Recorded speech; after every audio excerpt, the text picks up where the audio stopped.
Your phone knows where you live. It knows when you leave in the morning, where you go during the day, and when you come home at night. It knows your gym, your grocery store, your doctor's office, and the route you drive between all of them. And right now, through settings you almost certainly never deliberately chose, your phone may be sharing some of that information with companies you have never heard of, whose data eventually reaches people whose intentions you cannot predict. This is not a hypothetical privacy concern. It is a documented pathway that has contributed to targeted burglaries planned around residents' daily patterns, to stalking enabled by location data, purchased through data brokers, and to phone scams that sound unnervingly accurate because the person calling already knows things about your life that you did not tell them. The settings that create this exposure are on your phone right now. Most of them came enabled by default, and changing them takes less than 15 minutes. This video is going to show you exactly where they are, exactly what to change, and exactly what other tracking methods you need to know about beyond just app permissions. Let us start with the setting that creates the most exposure for the most people. Precise location and always allow, the settings creating your digital shadow. When an app on your phone requests location access, the permission prompt presents a choice. But most people do not fully understand what each option actually grants. There are two dimensions to location permission that operate independently. The first dimension is precision. When you grant location access to an app, that app can use either your approximate location, which is accurate to within a few kilometers and tells the app roughly what city or neighborhood you are in, or your precise location, which uses GPS and is accurate to within meters. The difference between those two options is the difference between an app knowing you are somewhere in your city versus an app knowing which room of your house you are standing in. Most apps ask for precise location by default. Most users grant it without thinking about whether the app actually needs that level of precision to function. A weather app needs to know your city. It does not need to know your exact GPS coordinates updated in real time. A shopping app needs to know your general region to show relevant stores. It does not need to know you are currently in your bedroom. The second dimension is timing. When an app has location access, it can be granted that access only while you are actively using the app, which is the while using option, or it can be granted access at all times, even when the app is closed and running in the background, which is the always option. The always option means the app can log your location every few minutes throughout the day and night, regardless of whether you have touched the app recently or have any awareness that it is operating. An app granted always location access with precise location enabled is building a continuous, accurate record of your movements from the moment you granted that permission. Now consider how many apps on your phone currently have this combination of permissions. You would be surprised how your location reaches dangerous hands. The apps that are most likely to have been granted broad location permissions and to use them irresponsibly are not the major platforms you use daily. They are the small utility apps, flashlight apps, weather apps, prayer time apps, QR code scanners, calorie counters, games, apps you downloaded for a specific purpose once and may have largely forgotten about. These small utility apps frequently collect location data not to improve their core functionality, but as a revenue stream. Location data is valuable to advertisers and to data brokers, companies whose entire business model is the collection, aggregation, and sale of personal data. A small app developer can earn more revenue from selling location data than from the app's advertised function. The data broker market operates through multiple layers. A small app sells location data to a data broker. The data broker aggregates it with location data from other apps, building detailed movement profiles for millions of individuals.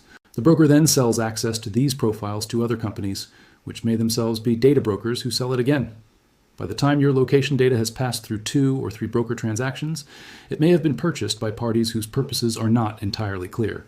Research by security organizations and journalists has documented cases where location data profiles were acquired by people running targeted fraud operations, by groups that used movement pattern data to identify when homes were likely unoccupied, and by individuals with stalking intent who purchased data about specific people.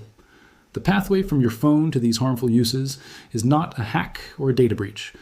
It is the legitimate operation of an industry that is legal in most jurisdictions and that relies on users not understanding what the permissions they granted actually allow. Beyond app permissions, the other ways. You're being tracked. Application. Permissions get the most attention in privacy discussions, but they are one of several tracking vectors that create exposure. Understanding the others completes the picture. Delivery receipts in text messages. When you receive a text message and your phone sends a read receipt or delivery confirmation, you're telling the sender that their message was received at that moment. In most contexts, this is harmless. But scammers who send phishing texts use delivery receipts and read confirmations to identify which numbers are active and which people are engaging with their messages. A phone that confirms delivery and then reads the message within minutes is a more attractive target for follow-up calls than a number that shows no activity. Tracking pixels in emails. A tracking pixel is an invisible image embedded in an email, typically a single transparent pixel that loads from a remote server when you open the email. When the image loads, the sender's server logs the time of loading and the IP address from which it was loaded. Your IP address can be used to determine your general geographic location. Marketing companies use tracking pixels routinely to measure email open rates, but the same technology used by a scammer in a phishing email tells them when you opened the email, where you were when you opened it, and that your email address belongs to an active user who opens messages. Disabling automatic image loading in your email client prevents pixel loading. On iPhone, go to Settings, Mail, and toggle off Load Remote Images. Cell site simulators. Law enforcement agencies use devices called cell site simulators, sometimes called stingrays, that mimic legitimate cell towers. Phones in range of the device connect to it as if it were a carrier tower, allowing the device operator to identify the phones present in an area and, with more sophisticated equipment, intercept communications. Cell site simulators are regulated tools used in criminal investigations and are not typically available to ordinary criminals. However, the existence of this technology illustrates that cellular connectivity itself creates a location signal. Your phone's connection to cell towers is a record of your location that your carrier maintains and that can be accessed through legal process. Bluetooth trackers used for surveillance. Small Bluetooth tracking devices, including Apple AirTags, Tile trackers, and similar products, are designed for finding lost items. They can also be placed on vehicles or in bags without the owner's knowledge. When placed this way, they create a real-time tracking capability for whoever planted them. Both Apple and Google have implemented alerts that notify iPhone and Android users when an unknown Bluetooth tracker has been traveling with them, a feature specifically developed in response to cases where trackers were used for stalking and vehicle theft preparation. If you receive such an alert, take it seriously. Check your vehicle's wheel wells, undercarriage, and any accessible interior spaces. The 10-step security maintenance routine. Here is a complete security review to work through on your phone. Block out 15 minutes and go through each step. Step 1. Audit location permissions. On iPhone, Settings, Privacy and Security, Location Services. Review every app in the list. Change any app showing always to while. Using the app unless you have a specific reason the app needs background location. Change precise location to off for any app that does not need GPS level accuracy. Change any app's permission to never if you cannot identify why it needs location at all. On Android, Settings, Location, App Permissions. Apply the same logic. Step 2. Disable system location services that do not benefit you. On iPhone, Settings, Privacy and Security, Location Services, System Services. Turn off location-based Apple ads, location-based suggestions, and iPhone Analytics. These collect location data to serve advertising and analytics purposes rather than to provide you with services. Step 3. Turn off Bluetooth when not using it. Bluetooth enables tracking through nearby device detection and is the communication method for Bluetooth tracker devices. When you are not actively using wireless headphones, a smartwatch, or other Bluetooth devices, turn Bluetooth off through Settings or Control Center. Step 4. Disable automatic Wi-Fi network joining. Your phone automatically connects to Wi-Fi networks whose names match networks you have previously connected to. A malicious actor can set up a hotspot with the same name as a common network, such as a coffee shop's guest Wi-Fi or a hotel network name you connected to on a past trip, and your phone will join it automatically. Go to Settings, Wi-Fi, and disable Ask to Join Networks and Auto Join for saved networks you no longer use regularly. Step 5. Turn off email image auto-loading. On iPhone, Settings, Mail, turn off Load. Remote images. This prevents tracking pixels from loading when you open emails. Images that you want to see in specific emails can be loaded manually by tapping the option to load images within that email. Step 6. Delete apps you do not actively use. Every app on your phone is a potential permission holder. An app you installed once and forgot about may still have location, microphone, or camera permissions active. Delete apps you do not use regularly. The permission disappears with the app. Step 7. Check battery usage for unexpected activity. An app that is unexpectedly consuming significant battery while running in the background is an app that is doing something while you are not using it.